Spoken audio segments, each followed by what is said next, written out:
प्रिय श्रोता बंधु प्रभु श्रीकृष्ण महत् नाम आपण को अभिवादन। पवित्र बाइबल जौन लिखित सुसमाचार 19 अध्याय 23 पदरे आम यपरी पाठ करूँ। सैन्य माने जीशु को क्रूसरे चढ़ाइला उतारे ताहांको वस्त्र घेनी चारि भाग कले, प्रत्येक सैन्य पाई एक एक भाग। आउ से माने ताहांको अंगरखा मध्य नेले, से अंगरखा सिलाई न होई उपरु तळ जाए समुदाय बुणा होइथिला। प्रभु जीशु को क्रूसरे चढ़ाइला परे सैन्य माने प्रभु को वस्त्र नहीं चारि भाग कले, जेपरी प्रत्येक सैन्य एक एक भाग पाइबे। से माने ताहांको अंगरखा मध्य नेले, मात्र से अंगरखा उपरु तळ जाए सिलेई न होई बुणा होइथिला।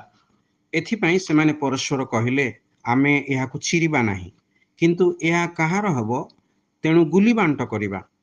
एहा एपरि घटिबार कारण प्राय 1,000 वर्ष पूर्वरु धर्मशास्त्र रे जो भविष्यवाणी तांको संबंध कह जाइथिला ताहा जेपरि सफल हेबो। जोंठी एपरि लेखा अछि, से माने आपणा आपणा मध्यरे मोहर वस्त्र भाग कले, पुणी मोहर अंगरखा निमंते गुली बांट कले।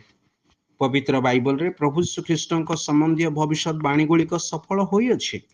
एहा द्वारा जीशु प्रभु ख्रीष्ट और मसीह अटंती यह प्रमाणित हुए। प्रभु श्रीकृष्ण ठारे ईश्वरंकर प्रत्येक प्रतिज्ञा सफल होई अछि।